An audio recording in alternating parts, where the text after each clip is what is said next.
ಅತ್ಯಂತ ದೊಡ್ಡ ಶಕ್ತಿ ಮೌನ. ಗೆಳೆಯರೇ, ಮೌನವಾಗಿರುವುದು ನಿಮ್ಮ ವೀಕ್ನೆಸ್ ಅಲ್ಲ, ಇದು ನಿಮ್ಮ ಅತಿದೊಡ್ಡ ಸಾಮರ್ಥ್ಯ, ಅತಿ ದೊಡ್ಡ ಶಕ್ತಿ. ಯಾಕೆಂದರೆ ಈ ಪ್ರಪಂಚದಲ್ಲಿ ಎಲ್ಲರೂ ಚೀರಾಡುತ್ತಾರೆ, ಕೂಗಾಡುತ್ತಾರೆ, ವಾದ ಮಾಡುತ್ತಾರೆ, ಪ್ರತಿಯೊಂದು ಮಾತಿಗೂ ರಿಯಾಕ್ಟ್ ಮಾಡುತ್ತಾರೆ. ಆದರೆ ಅದರ ಮಧ್ಯೆ ಮೌನವಾಗಿ ನಿಂತು ಏನೂ ಹೇಳದೆ ಎಲ್ಲವನ್ನು ಆಲಿಸುವವನೇ ಗೆಲ್ಲುತ್ತಾನೆ. ಗೆಳೆಯರೇ, ಪ್ರತಿಯೊಂದು ಮಾತಿಗೂ ಉತ್ತರ ಕೊಡುವುದು ಮುಖ್ಯ ಎಂದು ನೀವು ಅಂದುಕೊಂಡಿದ್ದರೆ ಇವತ್ತಿನ ವಿಡಿಯೋ ನಿಮಗೆ ದಾರಿದೀಪವಾಗಲಿದೆ. ಯಾಕೆಂದರೆ ಇವತ್ತಿನ ವಿಡಿಯೋದಲ್ಲಿ ನಾನು ತಿಳಿಸಲಿದ್ದೇನೆ ಮೌನದ ಶಕ್ತಿ, ಸಾಮರ್ಥ್ಯ. ಅದು ನಿಮ್ಮನ್ನು 99% ಜನರಿಗಿಂತ ಮುಂದೆ ತಂದು ನಿಲ್ಲಿಸುತ್ತದೆ. ಮೌನವಾಗಿರುವುದರ ಲಾಭಗಳು ಏನೆಂದರೆ ಇದು ನಿಮ್ಮನ್ನು ಮಾನಸಿಕ ರೂಪದಿಂದ ಬಲಶಾಲಿಯಾಗಿಸುತ್ತದೆ, ಭಾವನಾತ್ಮಕ ರೂಪದಿಂದ ಜಾಗರೂಕನನ್ನಾಗಿಸುತ್ತದೆ ಮತ್ತು ಸಾಮಾಜಿಕವಾಗಿ ಗೌರವವನ್ನು ತಂದುಕೊಡುತ್ತದೆ. ಈ ವಿಡಿಯೋದಿಂದ ನೀವು ಕೇವಲ ಶಾಂತವಾಗಿರುವುದಷ್ಟೇ ಅಲ್ಲದೆ ನಿಮ್ಮ ಶಕ್ತಿ, ಸಾಮರ್ಥ್ಯವನ್ನು ಸರಿಯಾದ ಜಾಗದಲ್ಲಿ ವಿನಿಯೋಗಿಸುವುದನ್ನು ಕೂಡ ಕಲಿತುಕೊಳ್ಳುತ್ತೀರಿ. ಇದರಿಂದ ಆಗುವ ಲಾಭವೇನೆಂದರೆ ಯಾರು ಏನೇ ಹೇಳಿದರೂ ಅಥವಾ ಪರಿಸ್ಥಿತಿ ಎಷ್ಟೇ ಬಿಗಡಾಯಿಸಿದರೂ ನೀವು ಸದಾ ಒಂದು ಲೆವೆಲ್ ಮೇಲೇನೇ ಇರುತ್ತೀರಿ. ಈಗ ಬನ್ನಿ ತಿಳಿದುಕೊಳ್ಳೋಣ ಮೌನದ ನಿಜವಾದ ಪವರ್ ಏನು ಎಂದು. ಮೊದಲನೆಯದಾಗಿ, ಮೌನವು ನಿಮ್ಮನ್ನು ರಹಸ್ಯವಾಗಿಡುತ್ತದೆ ಮತ್ತು ಗೌರವವನ್ನು ಹೆಚ್ಚಿಸುತ್ತದೆ. ನೀವು ಯಾವಾಗ ಪ್ರತಿಯೊಂದು ಮಾತಿಗೂ ತಕ್ಷಣ ಉತ್ತರ ಕೊಡುತ್ತೀರೋ, ಪ್ರತಿಯೊಂದು ಜಾಗದಲ್ಲೂ ನಿಮ್ಮ ಅನಿಸಿಕೆಗಳನ್ನು ಇಡುತ್ತೀರೋ, ಆಗ ಜನರು ನಿಮ್ಮನ್ನು ಹಗುರವಾಗಿ ತೆಗೆದುಕೊಳ್ಳುತ್ತಾರೆ. ಅವರಿಗೆ ಅನ್ನಿಸುತ್ತದೆ ನೀವು ಅತಿ ಮಾತನಾಡುತ್ತೀರಿ, ಅಗತ್ಯವಿಲ್ಲದಿರುವ ಜಾಗದಲ್ಲೂ ಮಾತನಾಡುತ್ತೀರಿ ಎಂದು. ಆದರೆ ಯಾವಾಗ ನೀವು ಸುಮ್ಮನಿರಲು ಶುರು ಮಾಡುತ್ತೀರೋ, ಮೌನವಾಗಿರುತ್ತೀರೋ, ಆಗ ಜನರು ಅಂದುಕೊಳ್ಳುತ್ತಾರೆ ಇವನು ಏನನ್ನು ಆಲೋಚಿಸುತ್ತಿದ್ದಾನೆ ಎಂದು. ಜನರಿಗೆ ನೀವು ಏನು ಎಂಬುದು ಅರ್ಥವೇ ಆಗುವುದಿಲ್ಲ. ಒಂದು ಮಾತು ನೆನಪಿರಲಿ, ನೀವು ಯಾವಾಗ ಜಾಸ್ತಿ ಮಾತನಾಡುತ್ತೀರೋ ಎಲ್ಲವನ್ನೂ ಹೇಳಿಕೊಳ್ಳುತ್ತೀರಿ. ಆಗ ಜನರಿಗೆ ನೀವು ಏನು ಎಂಬುದು ತಿಳಿದು ಹೋಗುತ್ತದೆ. ಹಾಗಾಗಿ ನಿಮ್ಮನ್ನು ಒಂದೇ ದೃಷ್ಟಿಕೋನದಲ್ಲಿ ನೋಡುತ್ತಾರೆ. ಆದರೆ ಯಾವಾಗ ನೀವು ಮೌನವಾಗಿರುತ್ತೀರೋ, ರಹಸ್ಯವಾಗಿರುತ್ತೀರೋ, ಜನರು ನಿಮ್ಮನ್ನು ಅರ್ಥ ಮಾಡಿಕೊಳ್ಳಲು ವಿಫಲರಾಗುತ್ತಾರೆ. ಆಗ ಜನರು ನೀವು ಮಾತನಾಡುವುದನ್ನೇ ಕಾಯುತ್ತಾರೆ, ನಿಮ್ಮ ಮಾತಿಗೆ ಬೆಲೆಯನ್ನು ಕೊಡುತ್ತಾರೆ. ಯಾಕೆಂದರೆ ಮೌನವಾಗಿರುವ ವ್ಯಕ್ತಿ ಮಾತನಾಡುತ್ತಾನೆ ಎಂದರೆ ಅವನು ಬೇಕಾಬಿಟ್ಟಿ ಮಾತನಾಡುವುದಿಲ್ಲ, ಮುಖ್ಯವಾದುದನ್ನೇ ಮಾತನಾಡುತ್ತಾನೆ ಎಂದು. ಹಾಗಾಗಿ ಇವತ್ತಿನಿಂದ ಒಂದು ಅಭ್ಯಾಸ ಮಾಡಿಕೊಳ್ಳಿ. ಪ್ರತಿಯೊಂದು ಮಾತಿಗೂ ಉತ್ತರ ಕೊಡುವ ಅಗತ್ಯವಿಲ್ಲ, ಅಗತ್ಯವಿಲ್ಲದೆಡೆ ಮಾತನಾಡಲೇಬೇಡಿ.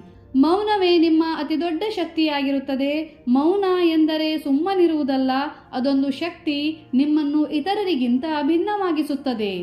ಎರಡನೆಯದಾಗಿ, ಮೌನವಾಗಿರುವುದರಿಂದ ನಿಮ್ಮ ಭಾವನೆಗಳ ಮೇಲೆ ನಿಮಗೆ ಹತೋಟಿ ಸಿಗುತ್ತದೆ. ನೀವು ಮಾನಸಿಕವಾಗಿ ಸದೃಢವಾಗುತ್ತೀರಿ.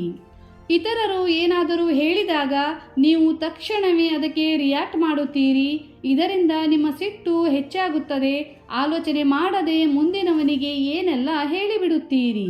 ದುಃಖ ಇನ್ನೂ ಹೆಚ್ಚಾಗುತ್ತದೆ. ಯಾವಾಗ ಎಂದರೆ ಅದನ್ನು ಎಲ್ಲರೊಂದಿಗೆ ಹಂಚಿಕೊಳ್ಳಲು ಶುರು ಮಾಡಿದಾಗ.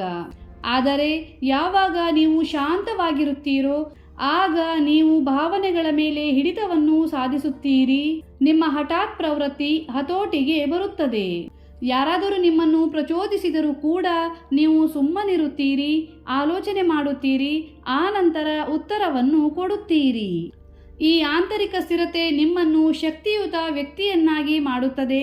ಯಾವ ಬಿರುಗಾಳಿಗೂ ನಿಮ್ಮ ಮನಸ್ಸು ಅಲ್ಲಾಡದಂತೆ ಸ್ಟ್ರಾಂಗ್ ಆಗಿ ನಿಲ್ಲುವುದನ್ನು ಕಲಿಸುತ್ತದೆ. ನಿಮಗೆ ನಿಜವಾಗಲೂ ಸಿಟ್ಟು, ದ್ವೇಷದ ಮೇಲೆ ಹಿಡಿತವನ್ನು ಸಾಧಿಸಬೇಕಾದರೆ ಮಾತನಾಡುವ ಮೊದಲು ಸುಮ್ಮನಿರುವುದನ್ನು ಕಲಿತುಕೊಳ್ಳಿ. ಏನೇ ಹೇಳುವ ಮೊದಲು ಒಂದು ಕ್ಷಣ ಆಲೋಚಿಸಿ, ಇದನ್ನು ಹೇಳುವುದು ಅಗತ್ಯವೇ ಎಂದು. ಯಾವಾಗ ಮೌನವನ್ನು ನಿಮ್ಮ ಅಭ್ಯಾಸವನ್ನಾಗಿ ಮಾಡಿಕೊಳ್ಳುತ್ತೀರೋ, ಆಗ ನೀವು ನಿಮ್ಮ ಭಾವನೆಗಳ ಮೇಲೆ ಹಿಡಿತವನ್ನು ಸಾಧಿಸುತ್ತೀರಿ. ಮೂರನೆಯದಾಗಿ, ಮೌನವಾಗಿರುವುದರಿಂದ ಗಮನವನ್ನು ಕೇಂದ್ರೀಕರಿಸುವ ಮತ್ತು ನಿರ್ಧಾರವನ್ನು ತೆಗೆದುಕೊಳ್ಳುವ ಶಕ್ತಿ ಹೆಚ್ಚುತ್ತದೆ. ಅಂದರೆ focus and decision making power ಹೆಚ್ಚುತ್ತದೆ. ನೀವು ಪ್ರತಿ ಸಲ ಮಾತನಾಡುವುದು, ಅರಚುವುದು, ಕಿರುಚುವುದು, ಸೋಷಿಯಲ್ ಮೀಡಿಯಾ ವಿಷಯಗಳ ಜೊತೆ ಹೋಲಿಕೆ ಮಾಡಿಕೊಳ್ಳುವುದರಲ್ಲೇ ಇದ್ದರೆ ಕರೆಕ್ಟ್ ಆಗಿ, ಕ್ಲಿಯರ್ ಆಗಿ ಆಲೋಚನೆ ಮಾಡಲು ಸಾಧ್ಯವೇ ಇಲ್ಲ. ಆದರೆ ಯಾವಾಗ ನೀವು ನಿಮ್ಮನ್ನು ಒಂದು ಶಾಂತವಾದ ಪರಿಸರದಲ್ಲಿ ಇಡುತ್ತೀರೋ, ಮೌನಕ್ಕೆ ಜಾರುತ್ತೀರೋ, ನಿಮ್ಮ ಮನಸ್ಸು ಕ್ಲೀನ್ ಆಗಲು ಶುರುವಾಗುತ್ತದೆ.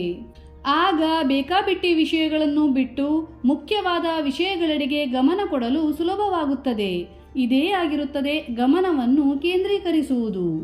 ಯಾವಾಗ ನಿಮ್ಮ ಮನಸ್ಸು ಶಾಂತವಾಗಿರುತ್ತದೆಯೋ ಆಗ ಯಾವುದೇ ನಿರ್ಧಾರವನ್ನು ಗಡಿಬಿಡಿಯಲ್ಲಿ ತೆಗೆದುಕೊಳ್ಳುವುದಿಲ್ಲ.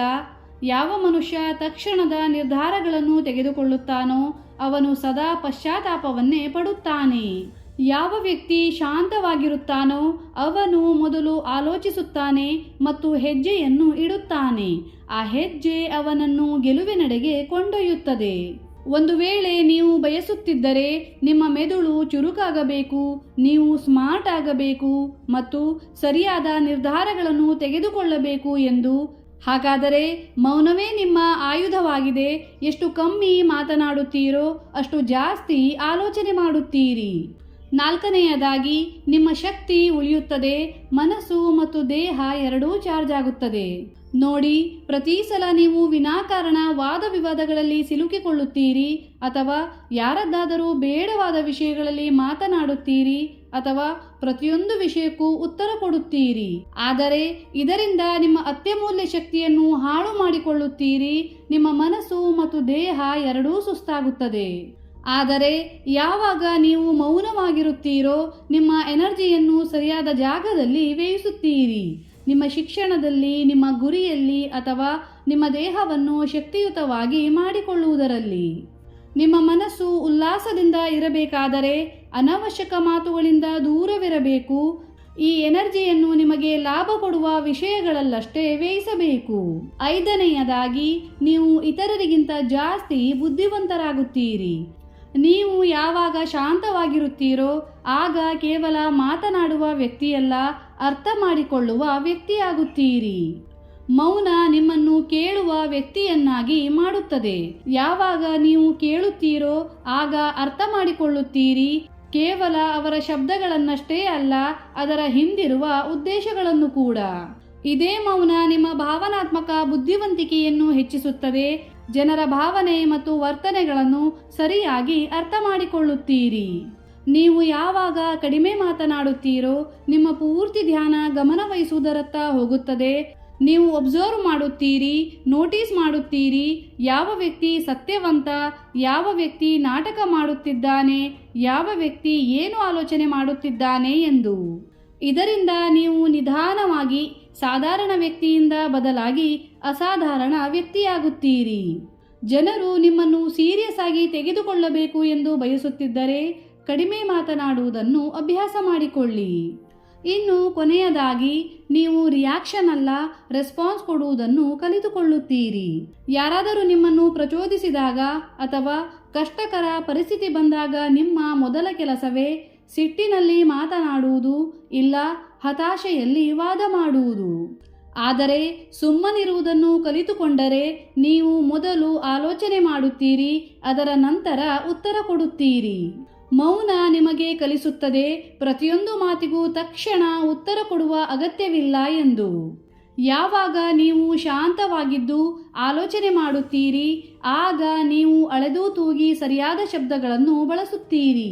ಇದರಿಂದ ಎದುರಿನವನು ಚಿಂತೆಗೀಡಾಗುತ್ತಾನೆ. ಹಾಗಾಗಿ ನೀವು ಎಮೋಷನಲಿ ಮೆಚ್ಯೂರ್ ಆಗಬೇಕಾದರೆ ರಿಯಾಕ್ಟ್ ಮಾಡುವುದನ್ನು ಕಡಿಮೆ ಮಾಡಿ. ಈ ಕಲೆ ನಿಮಗೆ ಸಾಮಾಜಿಕವಾಗಿ ಗೌರವವನ್ನು ತಂದುಕೊಡುತ್ತದೆ. ಗೆಳೆಯರೇ, ಯಾವ ವ್ಯಕ್ತಿ ತನ್ನ ಭಾವನೆಗಳ ಮೇಲೆ ಹಿಡಿತವನ್ನು ಸಾಧಿಸುತ್ತಾನೋ ಆ ವ್ಯಕ್ತಿ ಪ್ರಪಂಚದಲ್ಲಿ ಏನನ್ನೂ ಕೂಡ ಸಾಧಿಸಬಲ್ಲನು. ಇನ್ನು ಮುಂದೆ ಯಾರಾದರೂ ನಿಮ್ಮನ್ನು ಪ್ರಚೋದಿಸಿದಾಗ, ಸಿಟ್ಟು ಬರುವಂತೆ ಮಾಡಿದಾಗ, ಉಲ್ಟಾ ಮಾತನಾಡಿದಾಗ ತಕ್ಷಣವೇ ಉತ್ತರ ಕೊಡಬೇಡಿ. ನಿಲ್ಲಿ, ಸಮಾಧಾನಿಸಿ, ಸುಮ್ಮನಿದ್ದು ಆಲೋಚನೆ ಮಾಡಿ ಹೇಳಬೇಕೇ ಬೇಡವೇ ಎಂದು.